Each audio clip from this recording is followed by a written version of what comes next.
Messieurs, dames, bonjour. Messieurs, dames, bonsoir. Assalamu alaikum wa rahmatullahi wa barakatuh. Vidéo qui va porter sur l'affaire Bantetosh. L'affaire Rally. Il y a quelques semaines en arrière, il y a quelques mois en arrière, une grave crise avait débuté entre Madrid et Rabat à cause des messieurs qui se prénomment Brahim Rally, un chef séparatiste terroriste dénommé un mouvement qui s'appelle le Polisario. Je me rappelle à l'époque où ce monsieur avait, après avoir être rentré de manière clandestine en Espagne, sous un faux nom, une fausse identité, il avait quitté le territoire espagnol. Ceci était présenté comme une victoire par les siens. Je me rappelle d'un monsieur qui avait fait une analyse et qui disait qu'en vérité c'était une victoire diplomatique marocaine. Cette fuite de Bantetosh était une victoire diplomatique marocaine. Au jour d'aujourd'hui où nous parlons, quelques semaines plus tard, nous constatons que le ministre des Affaires étrangères algérien a été remplacé. Nous constatons que le ministre des Affaires étrangères espagnol a été remplacé. Donc le ministre algérien, le ministre espagnol des Affaires étrangères, les deux ont été remplacés à un jour de décalage, je crois. Donc on ne peut pas faire ne pas le rapprochement avec l'affaire Bantetosh. Donc le jour de l'évasion de Bantetosh était vraiment une date historique, comme l'avait dit une personne, car elle va faire jurisprudence à l'avenir.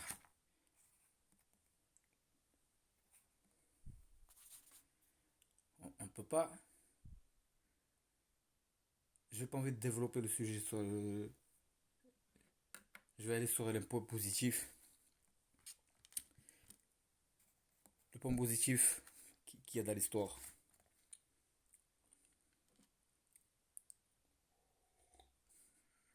On va dire que Rabat,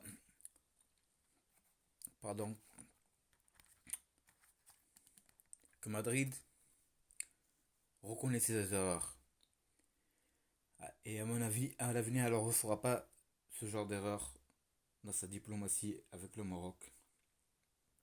C'est une manière de le reconnaître. Et espérons-le, c'est une manière de tendre la main à Rabat et afin d'améliorer les relations entre les deux pays. Une relation importante. Il faut le rappeler, entre les deux voisins. Il ne faut pas oublier que l'Espagne, c'était le. Je ne sais plus si c'est le premier fournisseur, le premier client du Maroc. En tout cas, dans les échanges commerciaux, c'était un partenaire important du Maroc. Et le Maroc est un partenaire important pour l'Espagne. Et elle s'en rend compte au jour d'aujourd'hui. Si jamais elle avait eu l'idée de l'oublier, elle s'en rend compte au jour d'aujourd'hui. Donc, moi je regarde du point de vue espagnol, le fait de changer son ministre des Affaires étrangères, sa ministre,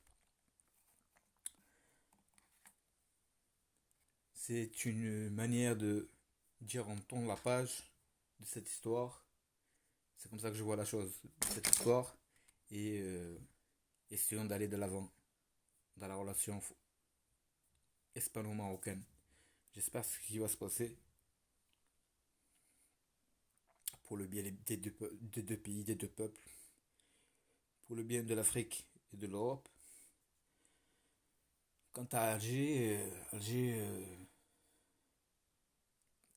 change son ministre des Affaires étrangères, je ferai pas de commentaire là-dessus parce que je, je pourrais me tromper. Tout ce que je peux dire, c'est que j'aimerais également que ce soit le signal de meilleures relations entre le Maroc et l'Algérie. Mais bon, tant que l'Algérie soutiendra économiquement, politiquement le Polisario, cela va être dur d'avoir des relations fraternelles, cordiales et franches avec le Maroc. C'est logique. C'est tout à fait logique. La première des choses à faire pour Alger, pour avoir des relations fraternelles avec le Maroc, c'est de prendre ses distances avec ce mouvement qui s'appelle le Polisario, un mouvement créé de toutes pièces. Le monde entier le sait. Le monde entier le sait. Donc la comédie, elle a su durer. Elle a coûté cher et elle a su durer. Il faut venir dans le monde réel. Et il n'y a pas de honte.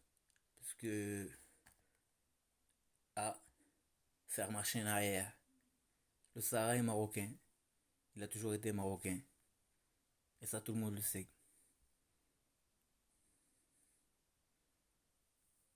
Que Alger s'assoit à la table avec Rabat, discute de manière franche et directe, comme l'avait dit Sa Majesté Mohamed VI, il l'avait proposé. Il l'avait dit à l'Algérie. Asseyez-vous, tous les deux, parlons franchement de nos problèmes. Tous les deux, face à face, on parle de nos problèmes, de nos divergences et réglons-les. Malheureusement, Alger n'avait pas saisi la main tendue. Ben, on voit le résultat que ça produit. Ça produit des crises qui n'amènent nulle part. Qui n'amènent nulle part. C'est du temps de perdu, c'est de l'argent perdu par tous les partis. Hein? Pour un résultat qui est quoi? Qui est nul.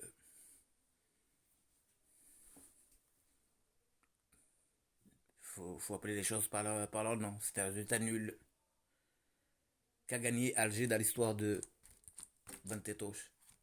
Elle a gagné quoi? Rien du tout.